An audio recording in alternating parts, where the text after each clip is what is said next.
चतुर गोपाल, उनसे मिलने चलो यार, देखो और हंसो यार। गोपाल चतुर गोपाल।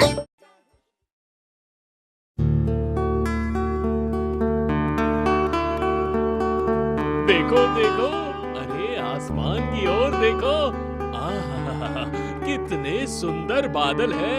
पतझड़ का मौसम आ गया है महाराज, पता चल ही रहा है। सिर्फ पतझड़ नहीं है, दुर्गा पूजा आ गई है, वो तो बताओ। गोपाल और क्या बताएगा महाराज, वो न कुछ जानता है न खबर रखता है, बस एक ही चीज की चिंता करता है हर वक्त, अच्छे अच्छे पकवान खाना। पकवान खाना तो मुझे भी पसंद है, और पूजा आने वाली है मतलब खाना पीना तो बढ़िया ही होगा।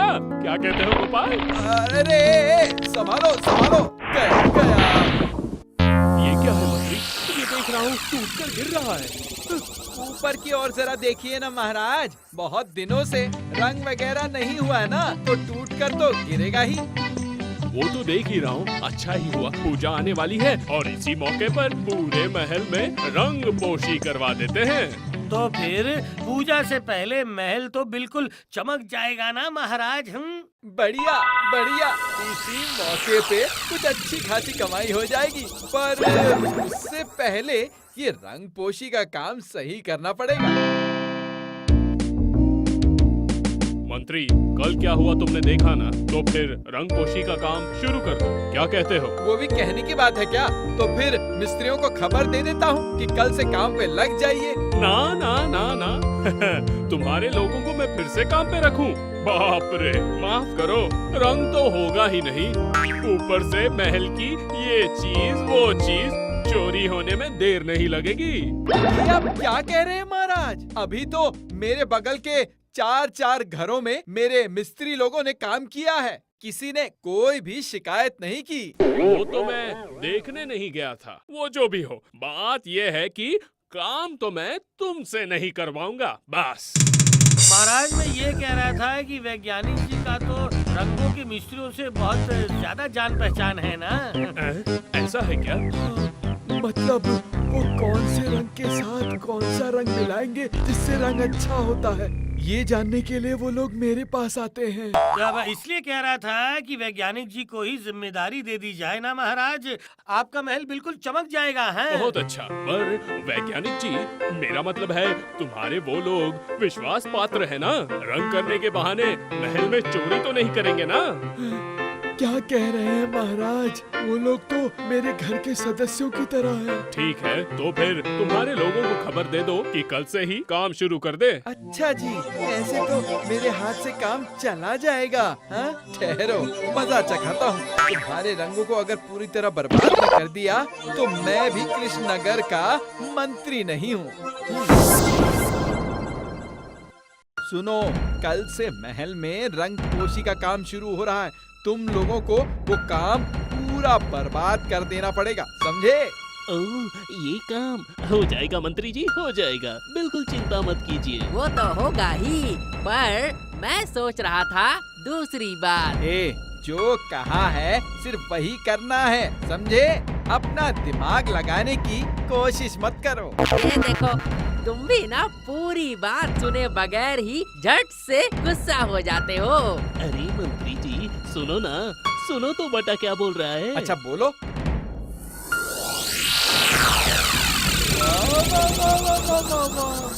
ये तो बहुत ही बढ़िया हो जाएगा, बिल्कुल 100 पे 100। तो फिर बिना सुने ही तुम। अच्छा जाओ, अब काम पे लग जाओ, ज्यादा समय नहीं है हमारे पास। अब कृष्णचंद्र भुगतेगा मुझसे काम न करवाने का परिणाम।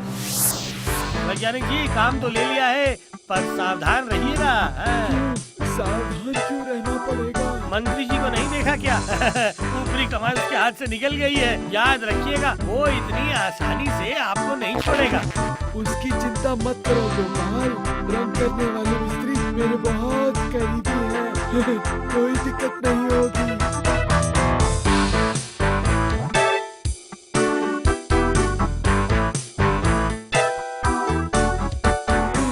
देखिए महाराज, देखिए, काम शुरू हो गया है। वाह वाह, पर कितना कितने दिन लगेंगे वैज्ञानिक जी? रुकिए, पूछता हूँ। ओ मिस्त्री भाई, कितने दिन लगेंगे? यही करीब 10 दिन। रंग पोशी का काम तो शुरू हो गया है, पर घटा और बटा गए कहाँ? वो ऊपर के मिस्त्री भाई लोग अच्छे से काम करना, ठीक है? वो आपको चिंता करने की आवश्यकता नहीं है वैज्ञानिक बाबू। चलिए महाराज, चलिए अंदर चलिए आप। कल क्या घटा और बटा ने मुझे उल्लू बनाया? ठहरो, आज शाम को मिलता हूँ और चखाता हूँ मजा।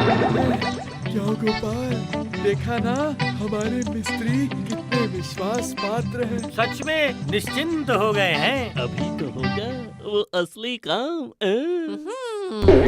ये क्या, इतनी देर बाद मुझसे मिलने आए हो? ओ, हर वक्त जैसे सर पे आग लगी हुई है। तो लगेगी नहीं क्या? उधर तो महल में रंगपोशी का काम शुरू हो गया और तुम लोगों ने जो कहा था। ये जरा देखो तो। ये क्या है? किसका है? महारानी का। मतलब कैसे निकाला? इसीलिए कहता हूँ पहले पूरी बात सुनो, उसके बाद जो कहना है कहो। अच्छा अच्छा, बोलो बोलो, क्या बोल रहे थे? बोलो। महल के ऊपर वहाँ ये क्या कह रहे हो? हैं? तुम लोगों ने तो कमाल कर दिया है। ठीक है, अभी जाओ, मैं देखता हूँ। ये हार बेच के तुम लोगों को हिस्सा जरूर दूंगा। देखना, अपने पास ही मत रख लेना मंत्री महाशय। अरे नहीं नहीं, अभी जाओ।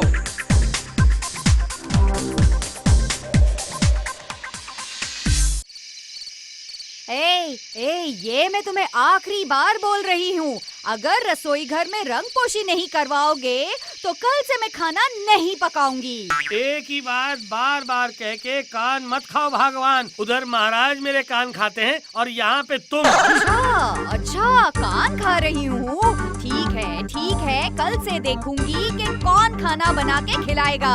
देखो तुम खाना नहीं बनाओगी ना तो तुमको भी भूखे पेट सोना पड़ेगा है। भला मैं क्यों बिना खाए रहूंगी? कल सुबह होते ही मायके चली जाऊंगी। फिर से वही गाना गाना शुरू कर दिया। वो सारी बातें तो आप मुझे मत ही सुनाओ, मैं तो कल अपने मायके जा रही हूँ। अच्छा बाबा, अच्छा कल सुबह सभा जाने से पहले ही रंग खरीद के लोगों को काम पे लगवा के उसके बाद ही जाऊंगा, ठीक है? हाँ बाबा, देखा ना, सीधी उंगली से घी नहीं निकला तो उंगली टेढ़ी करनी पड़ती है। हाँ।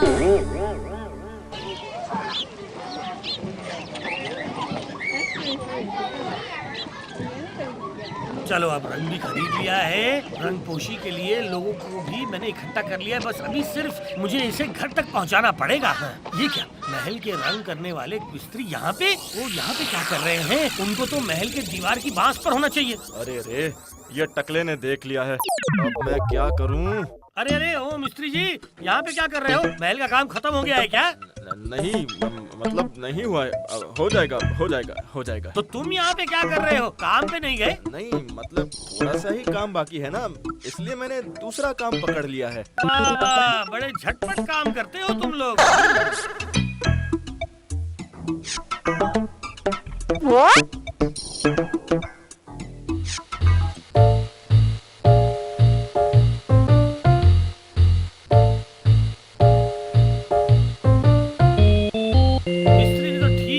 था, यहाँ तो देख रहा हूँ एक भी आदमी काम नहीं कर रहा है। क्या हुआ कि मिस्त्री दौड़ के आके हमें बता गया, नहीं तो आज पकड़े जाते। अब मैं सभा में चला जाता हूँ, वैसे भी बहुत देर हो गई है। गोपाल अंदर गया। उफ, आज तो बच गए किस्मत से हम लोग। गोपाल, तुम आ गए।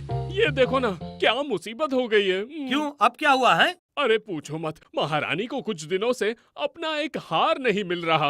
मिल नहीं रहा है तो मिल जाएगा, कहीं पे रखा होगा और याद नहीं आ रहा होगा। पर तुम इतने यकीन से कैसे कह रहे हो? अरे महाराज, अभी महल में चोरी की तो कोई संभावना ही नहीं है। नहीं मतलब, वो भी तुम कैसे कह रहे हो? अगर चोरी किसी ने की है तो वो सिर्फ मिस्त्री लोग ही हैं, पर वो लोग तो वैज्ञानिक के बहुत करीबी हैं और वैज्ञानिक के अपने लोग महल की चीजों को चोरी तो क्या हाथ भी नहीं लगाएंगे। बात तो तुमने सही कही है मंत्री। बाप रे, अचानक से ये मंत्री वैज्ञानिक जी का भक्त कैसे बन गया है, क्या पता। महाराज, महल में रंगपोशी का काम तो लगभग खत्म होने को आया है। अब अगर पैसे दे देते तो। हाँ हाँ, बोलो बोलो, कितने हुए मजदूरी के पैसे? वही बस 3 लोगों के 8 दिन का काम, मतलब 24 रुपए रोज। 24 रुपए। वैज्ञानिक जी क्या कह रहे हैं? आज तो काम सिर्फ एक आदमी ने किया, कल भी जरूर एक ही आदमी करेगा। 3 लोग करके 8 दिन में कैसे होगा? हाँ ठीक है, कल काम हो जाए तो ले लेना मुझसे। क्यों? जो आज्ञा महाराज। नहीं, सब घोटाला हो रहा है। वैज्ञानिक जी महाराज को धोखा देंगे ये मैं सपने में भी नहीं सोच सकता था, पर लगता है यही तो हो रहा है। उपाय सोचना पड़ेगा। ए पुंटी, 3 लोग कहाँ हैं? ये तो सिर्फ 2 ही लोग काम कर रहे हैं। वही तो। देखो देखो, वो दाढ़ी वाला आदमी कैसे खिड़की में झांक रहा है। वो किसके कमरे की खिड़की है? मुझे लगता है महारानी की है। तुम्हें कैसे पता? देखो ना, खिड़की में साड़ी दिख रही है। तुम सिर्फ साड़ी को ही देखो। अरे गोपाल दादाजी ने जो देखने को कहा है उस तरफ ध्यान रखो। वो देखो, वो आदमी तो बिल्कुल घुस ही गया खिड़की के अंदर। अरे बाप!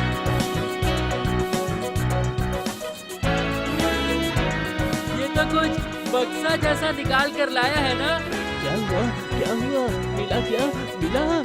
मिला रे, मिल गया है रे घटा, पूरे कहने का बक्सा। घटा कह के पुकारा ना? अब यहाँ पर घटा बटा कहाँ से आ गए पुंटी?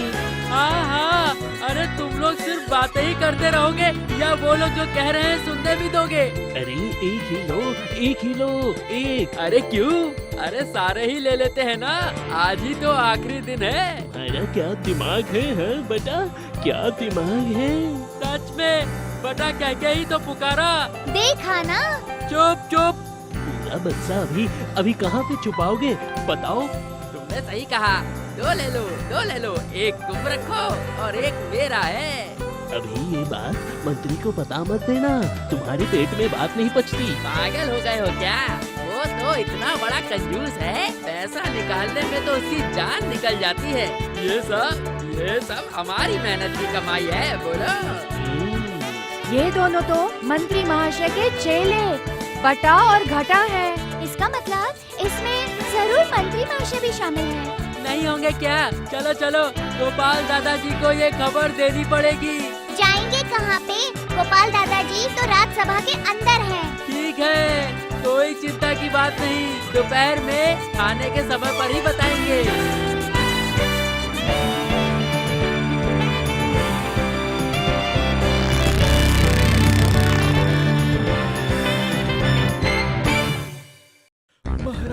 महल में रंगपोशी का काम तो खत्म हो गया है। एक बार देख लेते महाराज। देखना क्या है मंत्री? रोज सुबह उठ के देखता हूँ, सूरज की तरह चमक रहा है। ये रहे मिस्त्री और उनके सहयोगी भी आ गए हैं। अब महाराज मतलब। ओह, पैसे ना, ये रहे, तैयार रखे हैं। कह रहा था कि मैं थोड़ी नाक घुसाऊं यहाँ पे महाराज। बस टकले का काम शुरू हो गया। चल शुरू हो जा टकले। अब तुम्हें क्या हुआ है? अब महाराज लगता है कि वैज्ञानिक जी के हिसाब किताब में थोड़ी गड़बड़ी हो रही है। मतलब तुम क्या कहना चाहते हो गोपाल? कह रहा था कि उन लोगों ने 3 करके 8 दिन काम किया है। क्या पागलों की तरह बातें कर रहे हो गोपाल? हैं? मैंने रोज खुद अपनी आंखों से देखा है कि ये 3 लोग सुबह शाम मेहनत कर रहे थे। मैंने तो कल प्रधान मिस्त्री को बाजार में देखा था। क्यों? बताओ, सच बताओ। कहाँ? कब? नहीं तो मैं तो सारा दिन यहीं पे काम कर रहा था। लगता है तुम्हें वैद्य जी को दिखाना पड़ेगा गोपाल। ओह अच्छा जी, मैंने तुम्हें बाजार में नहीं देखा था। तो फिर ये क्या है? ये क्या कर रहे हो गोपाल? आपके चेलों का असली रूप दिखा रहा हूँ। ये लोग यहाँ कैसे? वो तो मेरे हिसाब से यही लोग बता पाएंगे महाराज। हम लोगों को माफ कर दीजिए महाराज। ये सब क्या हो रहा है? मुझे कुछ भी समझ में नहीं आ रहा है। क्या हुआ मिस्त्री जी? अभी यहाँ बताओ कि मुझे बाजार में मिले थे या कारागार में जाके? बोलिए। नहीं, आप मुझे माफ कर दीजिए महाराज। इन्हीं लोगों ने मुझे आके कहा था कि इनकी बातें नहीं मानूंगा तो मुझे पेड़ से लटका देंगे। महाराज विश्वास कीजिए महाराज, मेरी कोई गलती नहीं है। सिर्फ सिर्फ मुझे अपनी जान बचाने के लिए ये करना पड़ा महाराज। वो जो भी हो, काम तो कर ही दिया ना, अब उनको छोड़ दो। छोड़ूंगा तो जरूर, पर चोरी का क्या होगा है?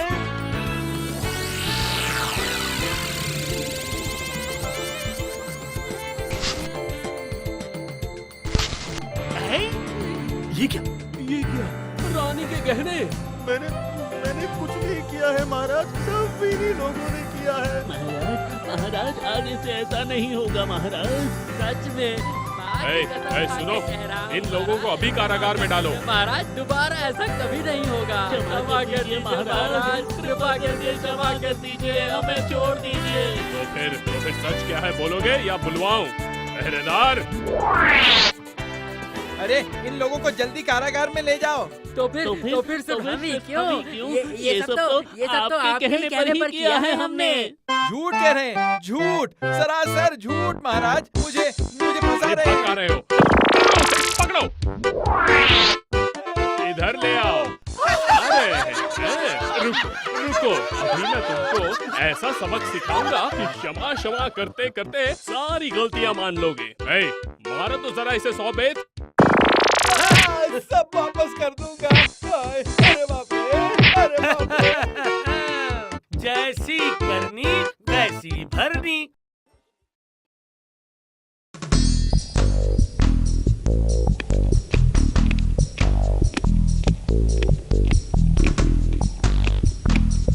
महाराज एक गुप्त संदेश मिला है। बोलो, जल्दी बोलो। मुर्शिदाबाद के नवाब आपके राज्य में एक गुप्तचर भेज रहे हैं। सच में? हाँ महाराज, वो बहुत जल्द ही आ जाएगा। और एक और बात आपको बतानी है महाराज। अब क्या है? वो मैं आपके कान में बताता हूँ महाराज।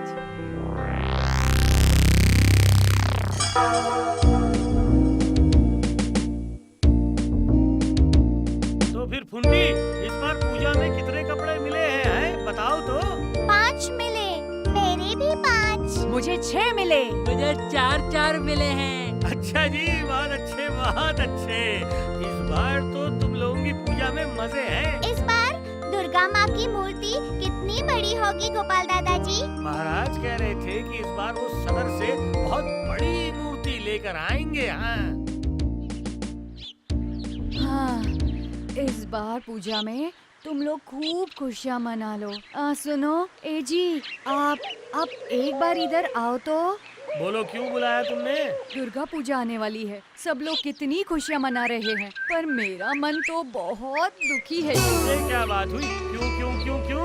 तुम्हें किस बात की चिंता है भगवान? अभी तो मैंने तुम्हें 3 साड़ियाँ लेकर दी हैं। साड़ियों से क्या खुशियाँ मिलती है?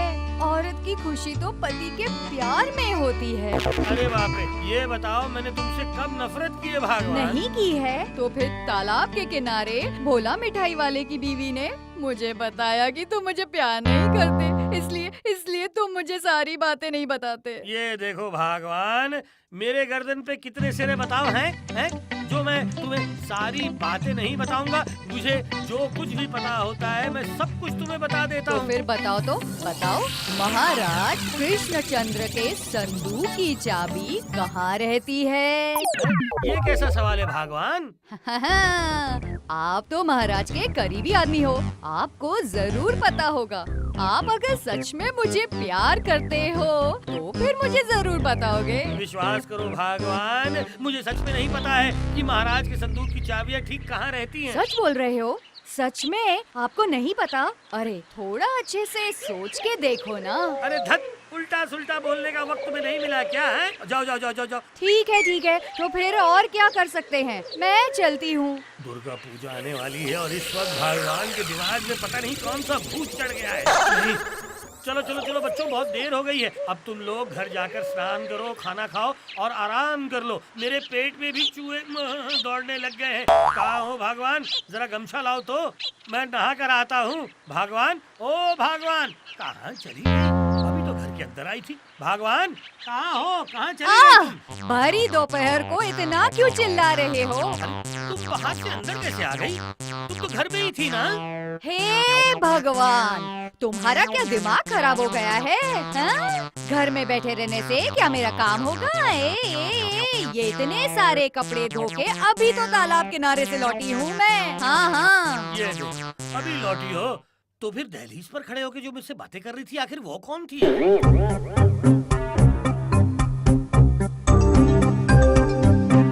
बार तो देख लिया है, एक बार और देखने में हर्ज क्या है? बोलो हर्ज क्या है? हाँ मंत्री महाशय, कहीं आपके पीछे आग तो नहीं लग गई है, हैं? बताइए। आग कहाँ कहाँ है गोपाल?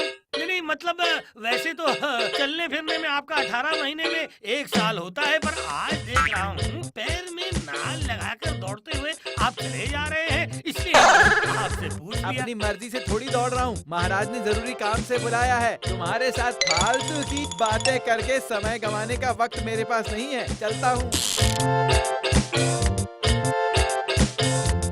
अरे अजीब बात है, अरे दोपहर में मंत्री को बुलाया है, जाने दो, उन्हें ही सभा में जाने दो, मैं तालाब की ओर चलता हूँ। हाँ। एक बार तो देख लिया है, दूसरी बार देखने में हर्ज क्या है? बोलो हर्ज क्या है?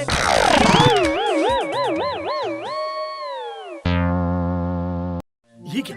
अभी तो थोड़ी देर पहले मंत्री महाशय राज्यसभा की ओर चले जा रहे थे, तो फिर अभी उधर से कैसे चले आ रहे हैं? ये क्या गलत देख रहा हूँ मैं? ऐसा नहीं हो सकता, बिल्कुल नहीं, ये तो मंत्री जी ही है। क्या हुआ गोपाल, भरी दोपहर में ऐसे बेवकूफों की तरह यहाँ क्या कर रहे हो? इससे पहले आप बताइए तो मंत्री महाशय, ये अभी तो थोड़ी देर पहले ही आप राजमहल की ओर चले जा रहे थे महाराज के पास जरूरी काम के लिए, तो फिर से आप उधर से कैसे चले आ रहे हैं? अच्छा अब समझा, महाराज ने मूर्ति बनवाने की जिम्मेदारी मुझे क्यों सौंपी है और तुम्हें क्यों नहीं? मतलब तुम पागल वागल हो गए हो। ज्यादा खा खा के ना तुम्हारा पेट ढोल की तरह बढ़ गया है और सर में इतनी भी बुद्धि नहीं है। सुनो गोपाल, मैं गया था सदर माँ दुर्गा की मूर्ति बनवाने की अग्रिम राशि देने के लिए। पर मैंने तो थोड़ी देर पहले ही मंत्री महाशय को, तो क्या सच में मेरा दिमाग खराब हो गया है? पहली बार मेरी पत्नी, उसके बाद मंत्री महाशय, ये क्या हो रहा है मेरे साथ? मैं एक ही शख्स को 2-2 बार क्यों देख रहा हूँ? नहीं गोपाल नहीं, भगवान के आने से पहले ही दूसरा कोई आदमी इस राज्य को नुकसान पहुंचाना चाह रहा है। नुकसान? थोड़ा साफ साफ बताइए ना महाराज। नवाब ने एक गुप्तचर को भेजा है इस राज्य में, वो एक शातिर आदमी है। ये क्या, नवाब ने उसको क्यों भेजा है महाराज? लगता है मेरी संदूक से इस राज्य के वसीयतनामे को चुराना चाहता है। तो तुम समझ रहे हो ना गोपाल, वसीयत चोरी हो गई तो कैसे कैसे सत्यानाश हो जाएगा। हाँ बिल्कुल समझ रहा हूँ महाराज। सिर्फ यही नहीं गोपाल, सुना है ये गुप्तचर कभी भी किसी का भी रूप धारण करके लोगों को बेवकूफ बना देता है। बहरूपिया? अरे क्या सोच रहे हो गोपाल? नहीं, मैं सोच रहा हूँ कि इस राज्य में कोई नई बीमारी आ गई है क्या? महाराज, रानी माँ ने आपको इसी वक्त अपने पास बुलाया है, कह रही है बहुत जरूरी बात है। अच्छा, चलो तुम लोग बैठो, मैं अभी आता हूँ।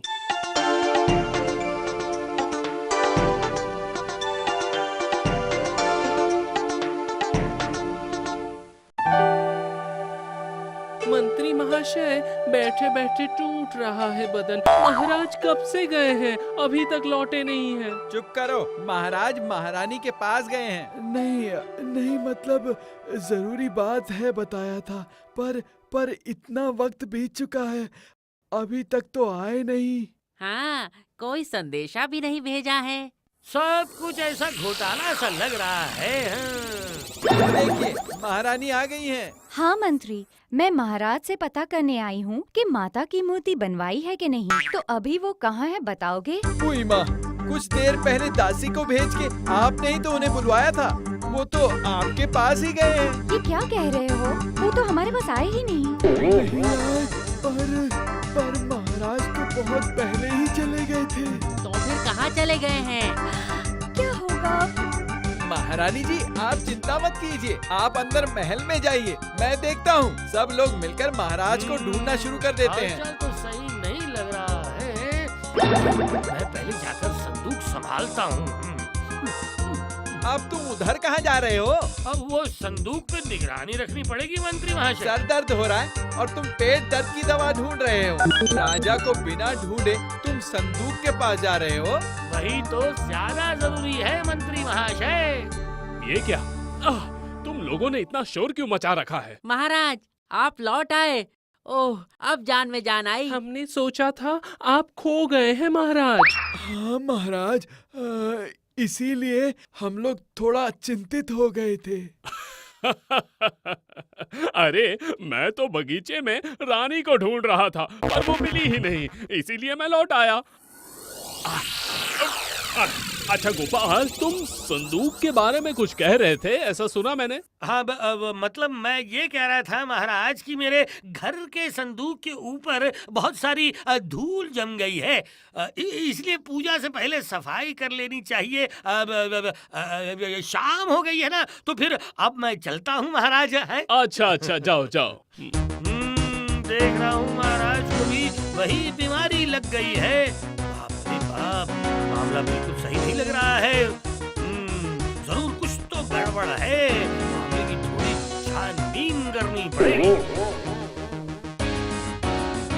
बच्चों अब एक जादू होगा, तुम सब झाड़ियों के पीछे छुप जाओ तो ही वो जादू देख पाओगे। हैं कैसा जादू गोपाल दादाजी? अरे सब्र का फल मीठा होता है, थोड़ा सा सब्र करो। खुद अपनी आंखों से देख लेना है। तुम लोग यहीं पे रुको बच्चों, मैं थोड़ा घूम के आता हूँ।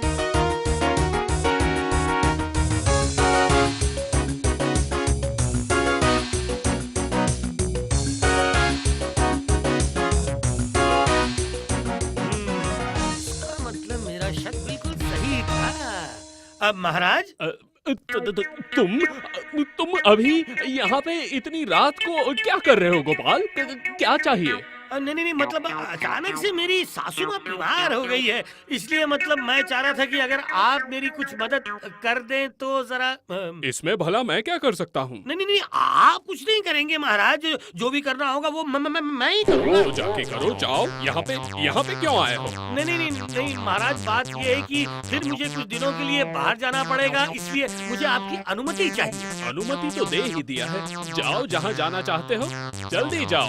जाऊंगा महाराज, पर जाने से पहले वो संदूक के बारे में आप रहने दीजिए, वो मैं बाद में ही आपको बताऊंगा महाराज। संदूक के बारे में क्या बताना है? रहने दीजिए महाराज, वो मैं बाद में बताऊंगा तो भी चलेगा। मैं आदेश दे रहा हूँ, अभी के अभी बोलो गोपाल, बोलो। इतना उत्तेजित मत होइए महाराज, इतना उत्तेजित मत होइए, बता रहा हूँ। असल में वो संदूक की चाबी आपने मुझे रखने के लिए दी थी ना, मैंने वो चाबी महाराज। वो क्या? बताओ कहाँ है, बताओ कहाँ है चाबी? उसको मैंने आम के पेड़ के नीचे मिट्टी में गाड़ के छुपा रखा है महाराज। जो नहीं जानते हैं वो कभी भी ढूंढ नहीं पाएंगे महाराज। वक्त, इतनी कीमती चीज को कोई ऐसे रखता है भला? ठीक है, जो होना था वो हो गया, तुम अभी यहाँ से निकल जाओ जल्दी। जी जरूर महाराज।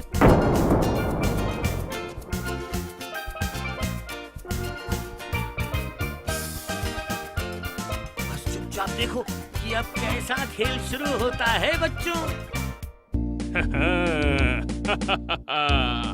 कुछ ही देर में मेरे हाथ में संदूक की चाबी होगी, उसके बाद दस्तावेज लेकर सही जगह पर पहुंचा दूंगा तो नगद में 500 स्वर्ण मुद्राएं इनाम में मिलेंगे और राजा कृष्णचंद्र रास्ते में बैठकर पकोड़े तलेंगे। अब मैं खोदना शुरू करता हूँ।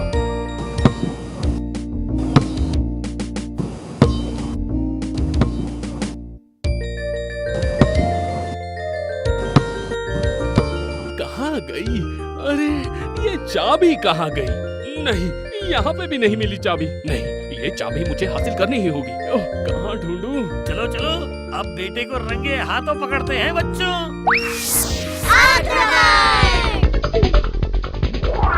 अरे बाप रे, मार डाला रे। अरे बाप रे, अरे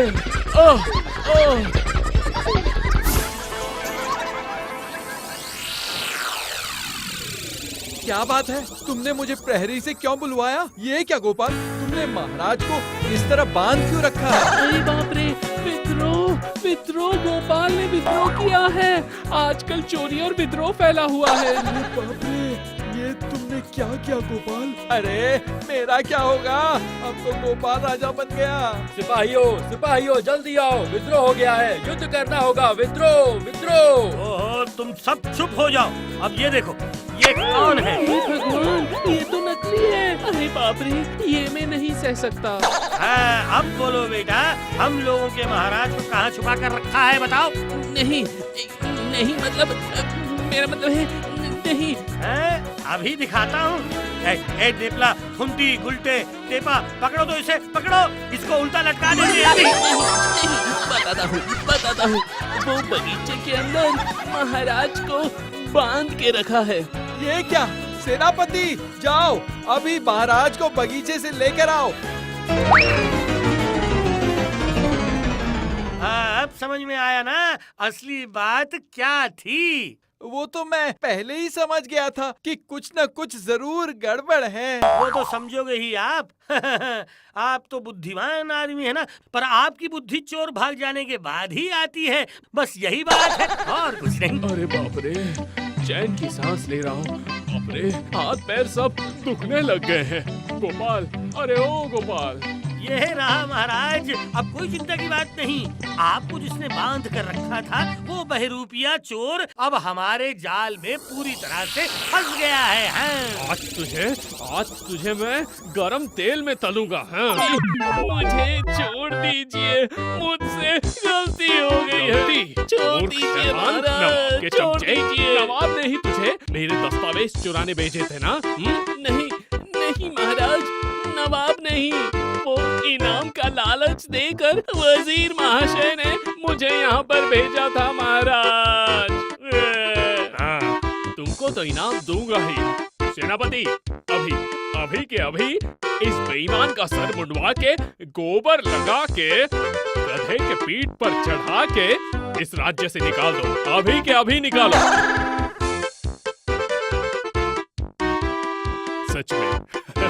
सच में गोपाल, फिर से एक बार तुम्हारी वजह से मुझे और मेरे राज्य की रक्षा हुई। पर गोपाल, तुमको कैसे पता चला कि वो गुप्तचर मेरा रूप धारण करके सबको बेवकूफ बना रहा था? खुजली महाराज, खुजली। कहावत है ना, मर के भी इंसान की आदत नहीं जाती। वो बहरूपिया अगर मेरी बीवी भी बन जाए या मंत्री महाशय भी बन जाए, उसकी कान खुजाने की आदत नहीं जाएगी। आपका रूप धारण करके आपके सिंहासन पे बैठ के उसको कान में खुजली करता देख मुझे सारी बातें साफ साफ नजर आने लग गई थी। बहुत बढ़िया गोपाल, सच में तुम्हारा कोई जवाब नहीं।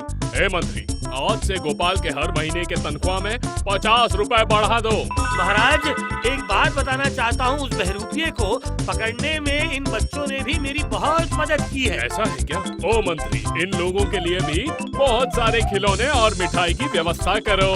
जय हो गोपाल दादाजी की जय हो। जय हो गोपाल दादाजी की जय हो।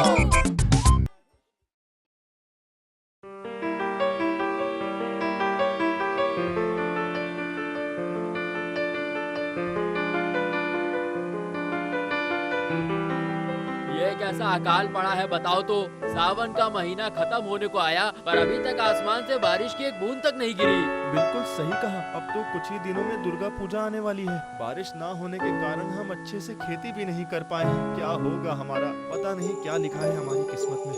असल में मुझे लगता है भगवान हमसे बहुत ही ज्यादा रूठे हुए हैं, इसीलिए कम वर्षा हुई।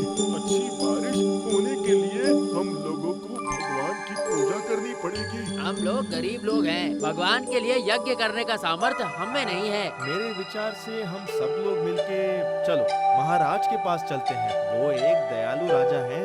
इस विपत्ति में वो ही हमारी कुछ न कुछ मदद कर सकते हैं। तो फिर चलो वहीं पे चलते हैं। गरीब महाराज के पास चलो चलो चलो चलो चलते हैं। तुम लोगों की बात सुन ली है। वैसे बारिश के कारण मैं भी कम चिंतित नहीं हूँ। ठीक है, देखता हूँ तुम लोगों के लिए मैं क्या कर सकता हूँ। महाराज की जय हो। हाँ, तुम सभी को इस विशेष सभा में बुलाने की वजह ये है कि इस साल मेरे राज्य में कम बरसात हुई है। हाँ महाराज, बहुत ही कम वर्षा हुई है इस बार। कल ही इस राज्य के किसान लोग महाराज के पास आए थे। हाँ, अच्छी बरसात की आशा में वो लोग मुझे कुछ करने के लिए अनुरोध करके गए हैं। अच्छा वैज्ञानिक, तुम ही बताओ जरा, क्या करने से अच्छी बारिश हो सकती है? महाराज, पर्याप्त बारिश होने के लिए हमें अपने पर्यावरण को शीतल रखने की जरूरत है। इसके लिए बहुत संख्या में पेड़ लगाने की जरूरत है, क्योंकि विज्ञान कहता है कि अधिक संख्या में पेड़ लगाने से पर्यावरण बारिश के लिए जरूरी काले बादल को खींच लाएंगे। बहुत अच्छा प्रस्ताव है मंत्री तो फिर कल से ही वृक्षारोपण की व्यवस्था शुरू करो। महाराज का आदेश सराखों पे। पर महाराज, बुरा न माने तो एक बात कहूँ, ये तो जैसे पेड़ पर कटहल और मूंछों में तेल वाला किस्सा हो गया है। हाँ, वैज्ञानिक के कहने के मुताबिक अभी पेड़ लगाएंगे तो वो पेड़ जब बड़े होंगे तब बारिश होगी, पर इस साल कैसे बारिश होगी वो तो नहीं बताया। पानी की गति, प्रकृति और आसमान में आंशिक काले बादलों के आने जाने से अनुमान लगाया जा सकता है कि अगले 8-10 दिन के अंदर ही सब जगह मूसलाधार बारिश होगी। फिर अनुमान कैसे वैज्ञानिक हो, हैं? सिर्फ परिकल्पना और अनुमान। बारिश कब होगी ये नहीं बता सकते क्या? अच्छा कैसे बताएंगे? बारिश तो बच्चों के हाथ का लड्डू नहीं है जो बारिश तेजी से धान नाप के ऐसा कविता पाठ करने से आसानी से तेज धार से अचानक बरसने लगेगी। मंत्री महाशय तुम चुप करो, एक गंभीर विषय पर चर्चा हो रही है और तुम्हें मजाक सूझ रहा है। महाराज, आप गोपाल को इस समस्या के बीच मजाक करने के लिए मना कीजिए। गोपाल, अभी तुम जरा अपना मुंह बंद रखो तो। जो आज्ञा। अब मुंह बंद कर दिया पर कानों को खुला रखा है महाराज। महाराज, ये सब बारिश वारिश होगी कि नहीं होगी, ये सारे मामलों में हमारे राज ज्योतिषी बता सकते थे, पर वो अभी महीने भर के लिए हरिद्वार गए हैं एक प्रसिद्ध ज्योतिषी के यहाँ पर ज्योतिष चर्चा करने के लिए। वही तो मुश्किल हो गया है। ज्योतिष रहते तो कुछ गणना वगैरह करके बता सकते थे। चिंता मत कीजिए महाराज, हमारी सभा में और एक महाज्ञानी ज्योतिष शास्त्र में पंडित हैं, हमारे पंडित महाशय। क्या कह रहे हो? हमारे पंडित महाशय? हाँ, तो मैं क्या कह रहा हूँ, ज्योतिष शास्त्र में वो किसी से कम नहीं है। जब तक हमारे ज्योतिषी नहीं लौटते हैं तब तक ये मामला यही संभाल लेंगे।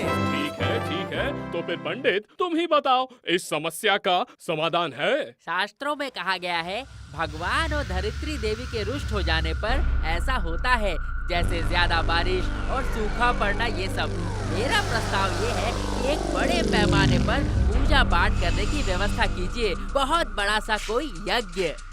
तो इससे क्या बारिश आ जाएगी? नहीं आएगी मतलब? मैं शास्त्र ज्ञाता पंडित हूँ, मैं यकीन से कह सकता हूँ यही उपाय है भगवान को खुश करके बारिश लाने का एकमात्र उपाय। ठीक है, तो फिर जल्दी उसकी व्यवस्था करो। पर इसमें खर्चा बहुत होगा।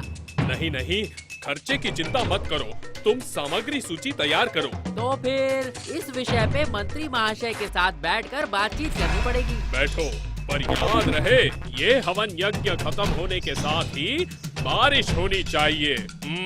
होगी तो जरूर। ऐसा भी हो सकता है कि हवन यज्ञ खत्म होते होते बारिश शुरू हो जाए। प्राचीन काल में तो ऋषि मुनियों के समय ऐसा ही होता था। ये तो ऐसा दिखावा कर रहा है जैसे ये पूरी प्राचीन काल का ऋषि मुनि। चुप, सुन लेने दो, मैं आखिर किसी से डरता हूँ क्या? बोलिए, क्या सामग्री चाहिए? ये रहा। पढ़ के सुनाओ। चावल 100 मन, 50 धोती, 50 साड़ी, हवन के लिए 10 मन घी, इसके अलावा तिल, जौ, मिठाइयाँ, हाँ, गमछा 25। ठीक है मंत्री महाशय? तुम्हारा सर और मेरी पिंडी ठीक है। अरे बाबा, कितने दिनों बाद राजमहल में यज्ञ होगा और ऐसी सामग्री सूची बना के लाए हो जैसे गरीब के घर में पूजा हो रही हो। बढ़ाओ, सामग्री सूची बढ़ाओ। चावल और साड़ी 200 कर दो और हवन के लिए घी करो 30 मन। 30 मन? हाँ, 30 मन। इसमें से आधा दुकानदार को बेच दूंगा। वो करिए, कोई दिक्कत नहीं, पर इसमें मेरा क्या फायदा? फायदा?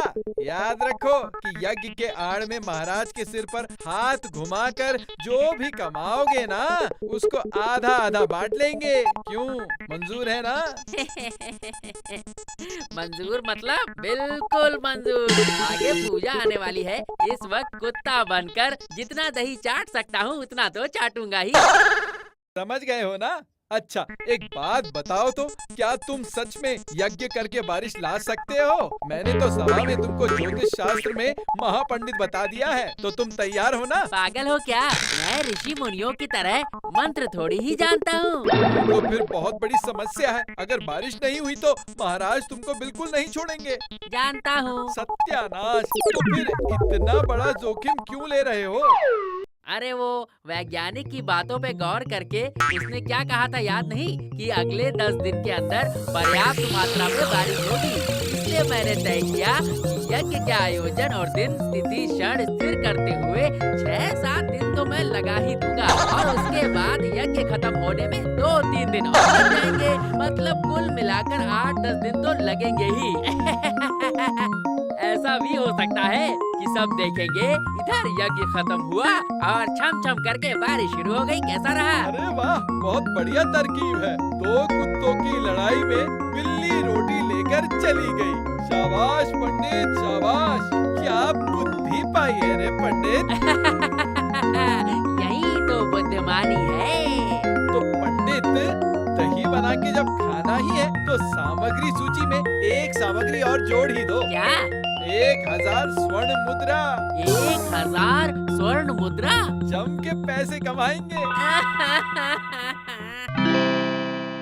ये क्या कह रहे हो? 1000 स्वर्ण मुद्रा?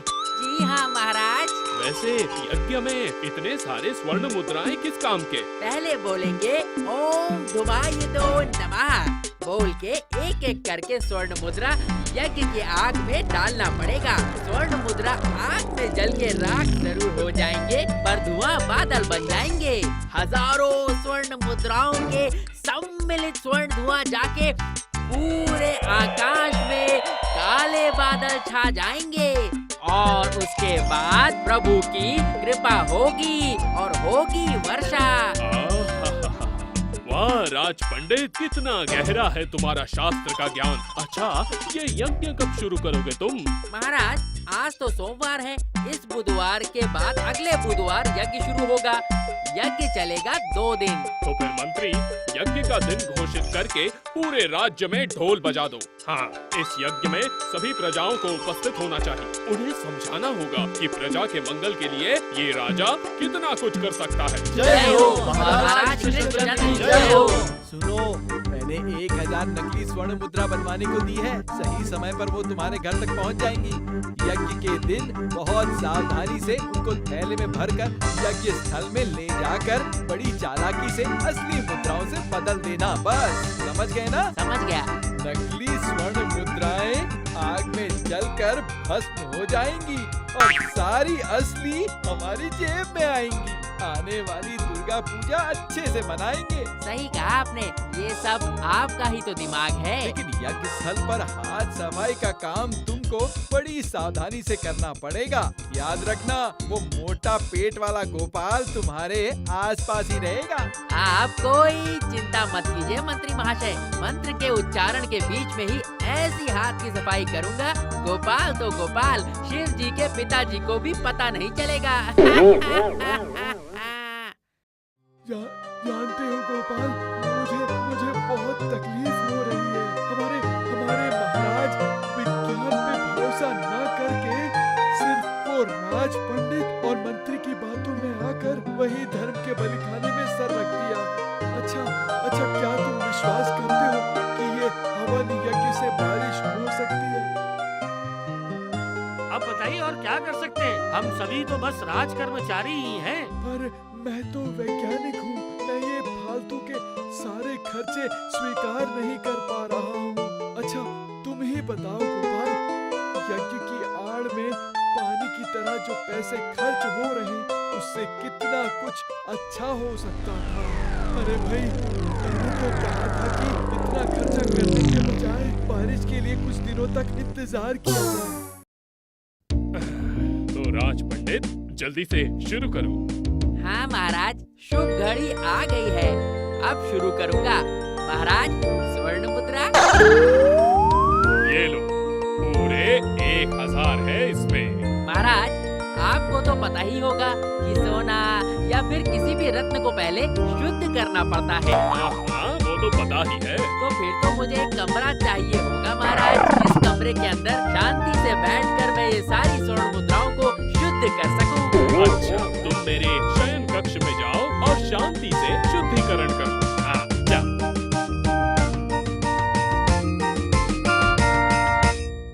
चलो बाबा, राज पंडित के अंदर दिमाग तो है, अब होगा असली और नकली में अदला बदली।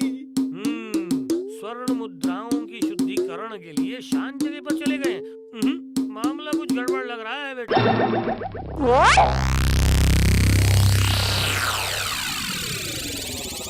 बच्चों, क्या करना है तुम लोग सब समझ गए ना?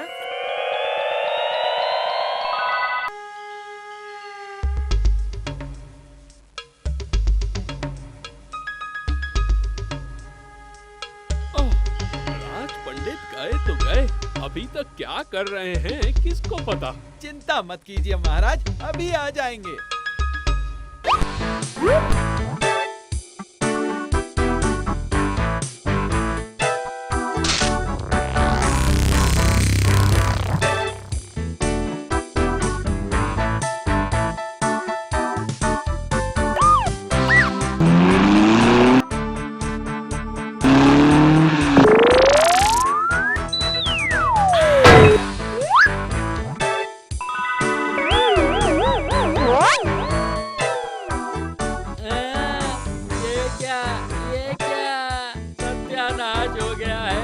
भोपाल के बच्चों की टोली नकली थैले को लेकर भाग गई। हाय हाय हाय हाय, अब मैं क्या करूं? चोरी हो गई है ये कह के राजा से शिकायत भी नहीं कर सकता। ये तो वही बात हो गई, बाल की खाल निकल जाएगी। हाय हाय हाय हाय हाय।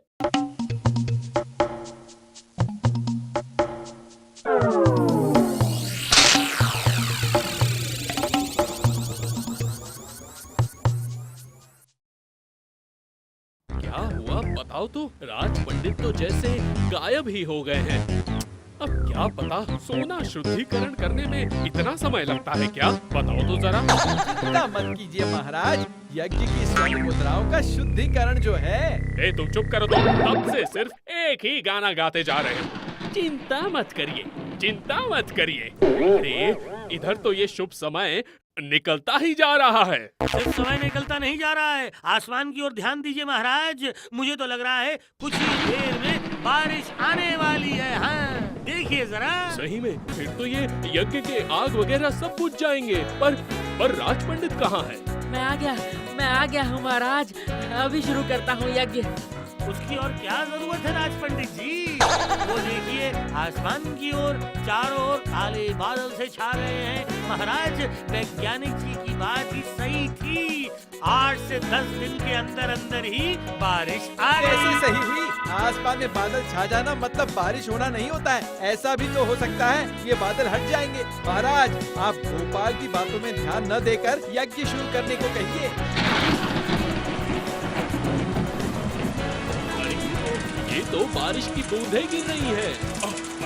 अरे जब बारिश गिर रही है तो फिर बंद करो यज्ञ को। पर महाराज, इतना सारा आयोजन, इतने कपड़े, चावल, घी, स्वर्ण मुद्रा। वही तो फिर अभी मैं इन चीजों का क्या करूं?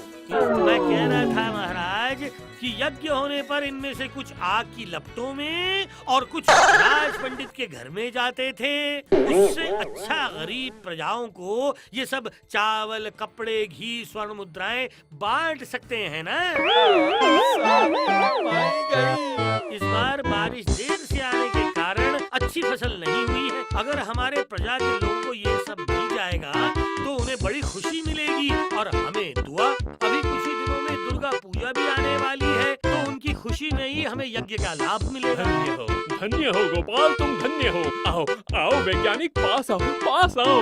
देखिए महाराज, अगर आपकी अनुमति मिले तो मैं आपसे किसी के बारे में कुछ बताना चाहता हूँ। आज के इस खुशी के मौके पे मैं तुमको और चुप रहने नहीं बोलूँगा। मजे से तुम जो चाहते हो वो बोल सकते हो। हाँ। इसी को शायद कहते हैं कि चालाकी से कोई भी महान काम सफल नहीं हो सकता है। आप क्या कहते हैं महाराज? एकदम सही कहा तुमने। ये तुमने किसके बारे में कहा गोपाल?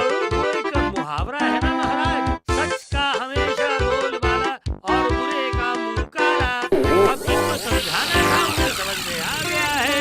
महाराज मुझे आज्ञा दे। राज पंडित जी, तूफान में अब तक तो एक बतख भी नहीं मरा है। लगता है आपके कारनामे सफल नहीं हुए और इससे आपके दिल पे बहुत चोट पहुंची होगी है। चुप रहो निर्लज।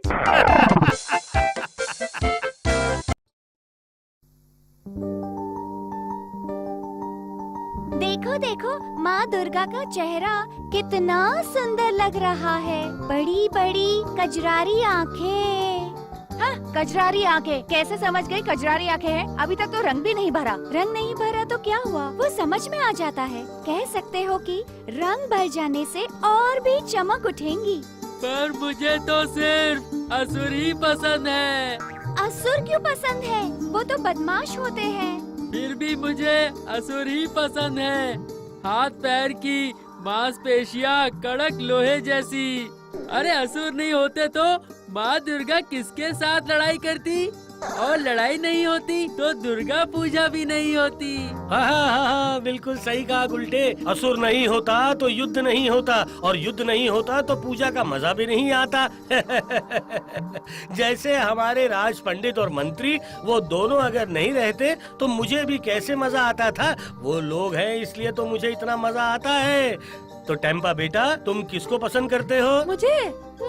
मुझे पसंद है आपके जैसे मोटे पेट वाले गणेश जी। अरे ये क्या कह रहे हो है? मेरा पेट गणेश जैसा मोटा है? एक तो मैंने खाना पीना कम करके कितना ज्यादा पेट कम कर दिया है। हाँ बोलो। ये आपने सही नहीं कहा गोपाल भाई। पिछली बार जैसा देखा था, इस बार आपका पेट उससे भी ज्यादा बड़ा लग रहा है। कम तो बिल्कुल नहीं लग रहा। क्या बात है मूर्तिकार, क्या तुम्हें इतने सारे पैसे देके यहाँ नियुक्त किया है इस गोपाल भार के साथ गप्पे हाँकने के लिए? नहीं मंत्री महाशय, गप्पे नहीं हाँक रहा हूँ। वो काम करते हुए बीच बीच में एक दो बातें कर ले रहा हूँ। बहस मत करो मूर्तिकार, बहस मत करो। मैं बहस करने वालों को बिल्कुल पसंद नहीं करता। और वैसे भी तुम्हें पता नहीं है क्या, बात करते वक्त मुंह से थूक छिड़कती है और वही थूक मूर्ति के ऊपर जा गिरेगी तो कितना बड़ा महापाप हो जाएगा, समझे? किसको समझा रहे हो? हैं?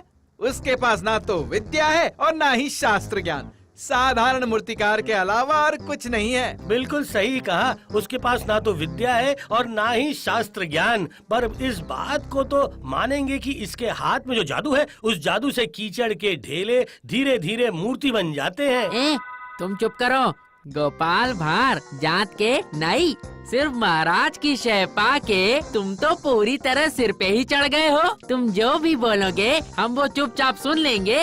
जितना भी कह लो नहीं सुनेंगे, नहीं सुनेंगे, पर अंत में सुनना तो पड़ता ही है। और मूर्ति पर थूक गिरने की बात करके बेचारा मूर्तिकार को कितनी भी धमकी दे दो मन ही मन जरूर जानता है कि जब तक प्राण प्रतिष्ठा नहीं होती है तब तक वो सिर्फ एक मिट्टी का पुतला है। चुप करो, मुझे ज्यादा ज्ञान मत दो बेवकूफ। देखो राज पंडित, तुम कभी भी कहीं भी मुझे बेवकूफ बोल के अपमान करने लगे हो। कुछ दिन पहले यज्ञ स्थल पर कहा था, हंस के टाल दिया था, पर आज इन बच्चों के सामने भी कहा तुमने। हैं? बिल्कुल सही कहा मैंने, तू है बेवकूफ। क्या बिगाड़ लोगे तुम मेरा? ऐसा मजा चखाऊंगा कि रोकर किनारा भी नहीं मिलेगा। चलो चलो।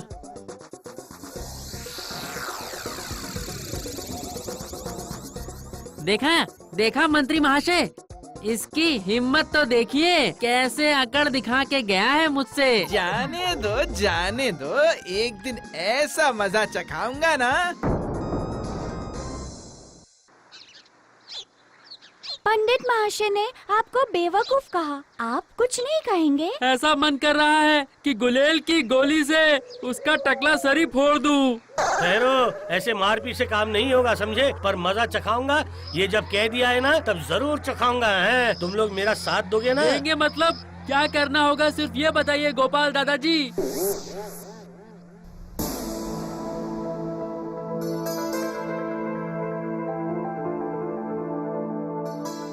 गोपाल दादाजी अभी जाऊं क्या? नहीं नहीं नहीं, अभी नहीं। पहले उसे आंखें बंद करके वो गाना गाने दो।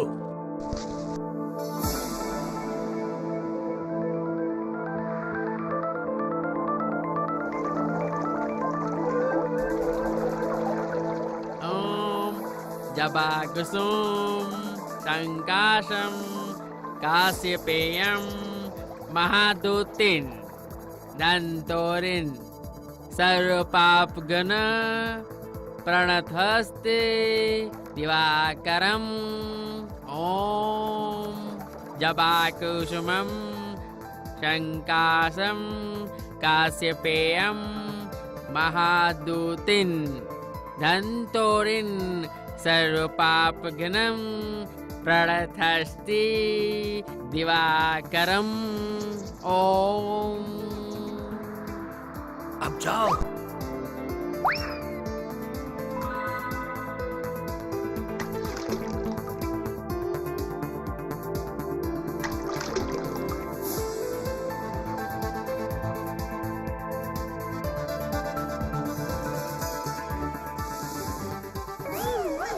ये क्या, मेरे कपड़े कहाँ चले गए? किसने लिया? सत्यानाश, कपड़े किसने ले लिए? अब घर कैसे लौटूंगा?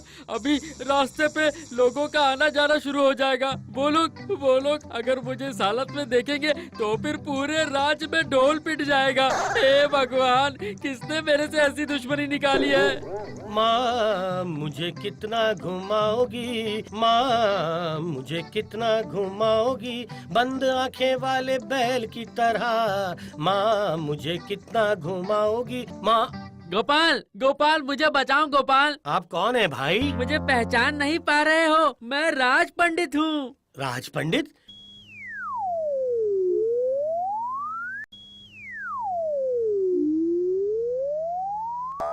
हे भगवान, मैं तो आपको पहचान ही नहीं पाया। ऐसे ये रंगीन पतलून पहन के मैंने तो सोचा था कि कोई साहब होंगे या फिर कोई मदारी। ये पूजा की तैयारी है क्या? बताइए। अरे खाक पूजा की तैयारी क्या कहूँ, नदी किनारे कपड़े उतार के नहाने के लिए गया था। नहाने के बाद आके देखा कोई बदतमीज कपड़े लेके चला गया है मेरे। अरे रे बाप रे बाप, छी छी छी छी छी। इस हालत में अगर आपको किसी ने देख लिया तो कुछ भी हो सकता है। अरे इसके बाद क्या आपको कोई राज पंडित के रूप में मान पाएगा? कुछ तो करो गोपाल, मेरी लाज मेरा मान अभी सिर्फ तुम ही बचा सकते हो। ओ ऐसा बोल रहे हैं जैसे द्रौपदी कृष्ण से कपड़े मांग रही हो। गोपाल अभी मजाक करने का समय नहीं है, मेरे लिए बहुत बड़ा खतरा है। ठीक है, मेरे पास एक सूखा कपड़ा है। नहाने के बाद सोचा था वही पहनूंगा, पर आप जब मुसीबत में फंस गए हैं तो फिर आपकी इज्जत बचाने के लिए मुझे तो ये करना ही पड़ेगा। बचा लो गोपाल, लाओ तुम्हारी ये धोती ही दे दो। दूंगा, पर एक शर्त पर। कैसी शर्त? याद है ना, आपने मुझे दो बार सबके सामने बेवकूफ कहा था, याद है? याद है, सब याद है। पर मेरे इस घोर मुसीबत में वो सब कुछ तुम भूल के ये कपड़ा मुझको दे दो। अभी कुछ देर में ही लोगों का आना जाना शुरू हो जाएगा। ये सब रूखी सूखी बातों से काम नहीं चलेगा। शर्म के हाथों से बचने के लिए आपको कोई ना कोई तकलीफ से तो गुजरना ही पड़ेगा। बोलिए, मंजूर है पंडित जी? बोलिए। बोलो क्या करना होगा मुझे? ज्यादा कुछ नहीं।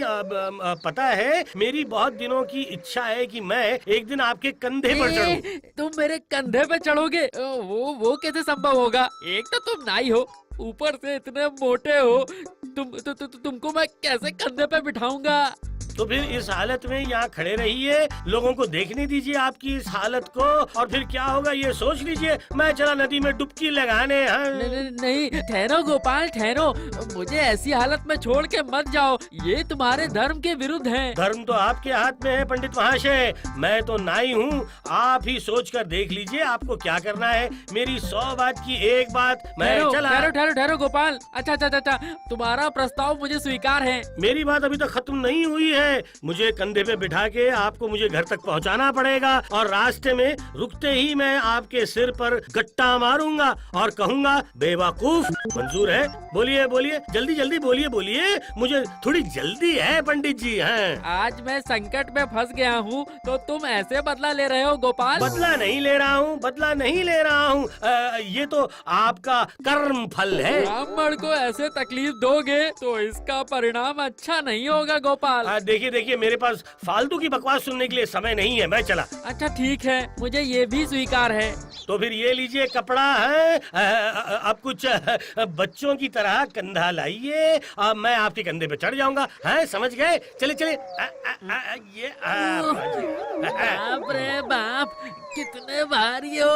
उफ, लग रहा है जैसे 100 मन की बोरी उठाई हो।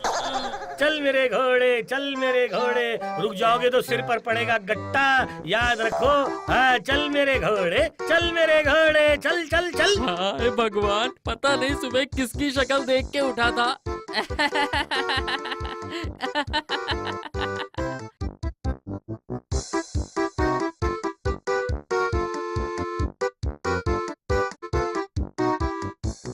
गोपाल, कम से कम अब तो माफ कर दो, अब थक गया हूँ। रुकोगे तो खाओगे गट्टा।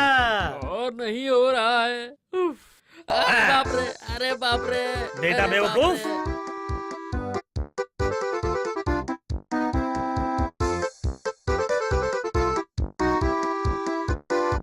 मंत्री, अरे ओ मंत्री, अरे राज पंडित अब तक आए क्यों नहीं? पर हुआ क्या, बेकार में देरी करने की आदत तो उनकी नहीं है।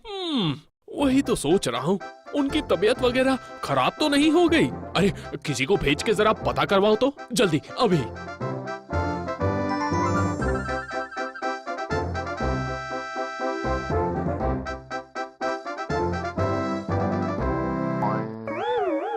अरे बाप रे, बेटा बेवकूफ।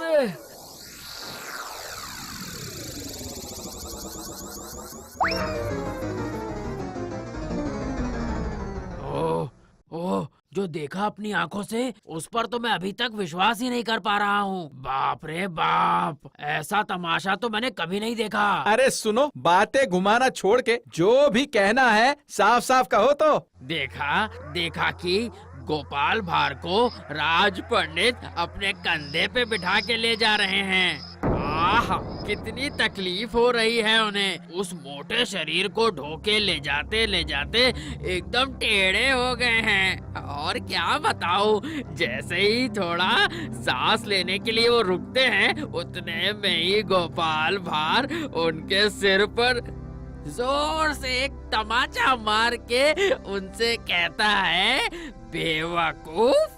असहनीय। गोपाल दिन ब दिन अपनी सीमा लांघता जा रहा है। उसे तो आपने ही सर पे चढ़ाया महाराज। आज देखो सबके सामने कैसे मैं उसे सजा देता हूँ। तुम सेनापति को बुलाओ तो जरा जल्दी। सेनापति।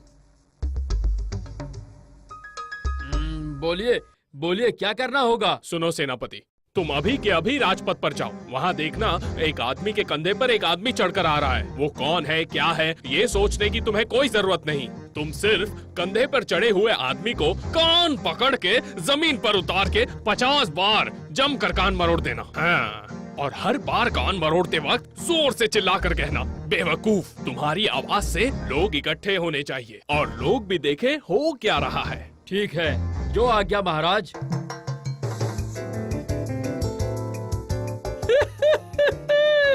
आज देखो गोपाल, तुम्हारा क्या होता है। मेरी मनोकामना आज पूरी हो जाएगी। सिपाही देख के गया है, बहुत देर हो गई है, अब कोई व्यवस्था कर लेता हूँ। पंडित महाशय, ये मैंने क्या कर दिया पंडित महाशय? नाई होकर आपके कंधे पर चढ़ गया मैं। अरे रे रे रे, ये क्या कर दिया? मैं तो महापापी हूँ पंडित महाशय, आप मुझे लात मारिए, जूते मारिए, मुझे बस एक बार प्रायश्चित करने का मौका दीजिए। नहीं तो मुझे नर्क में भी जगह नहीं मिलेगी। माफ कर दीजिए, मुझे माफ कर दीजिए। नहीं तो मुझे नर्क में भी जगह नहीं मिलेगी। सच कहता हूँ, एक बार सिर्फ मुझे क्षमा कर दीजिए पंडित महाशय, से भूल हो गई। इसका मतलब? आप मेरे कंधे पर चढ़ जाइए, बाकी का रास्ता मैं आपको कंधे पर चढ़ा कर ले जाऊंगा महाशय, मैं ले जाऊंगा। हाँ पंडित, मुझको तुम कंधे पर चढ़ा के ले जाओगे? पर क्यों? आप कह सकते हैं कि ये मेरे महापाप का प्रायश्चित है पंडित जी। हाँ, अकल ठिकाने आ गई। ठीक है, बदला ले ही लेता हूँ। मैं समझ रहा हूँ कि आपको बहुत तकलीफ हुई है पंडित महाशय। मैं रात को वैजी के तेल से आपकी मालिश कर दूंगा। है, आप फिक्र मत कीजिए। ठीक है, ज्यादा बातें ना बनाओ, जल्दी जल्दी चलो, उधर महाराज मेरे इंतजार में बैठे होंगे। बिल्कुल, आप जैसी आज्ञा दें गुरुदेव।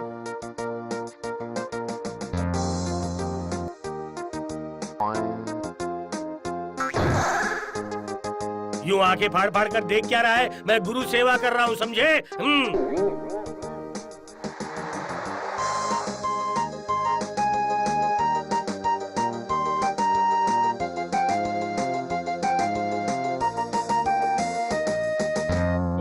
उतरो, मजाक हो रहा है। मजाक हो रहा है यहाँ। मैं राज पंडित हूँ। जैसा सोचा था, खेल जम गया है। ये क्या?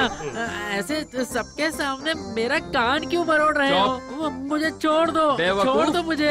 मैं राज पंडित हूँ, मैं सेनापति हूँ। कौन गुरु है और कौन गाय है, वो सब देखने या जानने की मुझे कोई जरूरत नहीं है। बेवकूफ, महाराज को जाके मैं सब कुछ बताऊंगा। उन्हीं के आदेश का पालन कर रहा हूँ। उन्होंने कहा है कुल 50 बार कान मरोड़ने को, और हर बार कान मरोड़ते वक्त चिल्ला चिल्ला के बेवकूफ कहने को। बेवकूफ, बेवकूफ, बेवकूफ। अच्छे से मरोड़ दो।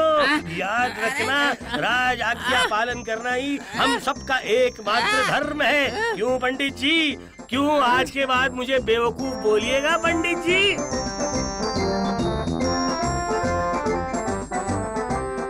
अब आप ही फैसला कीजिए महाराज, गोपाल को सजा दीजिए।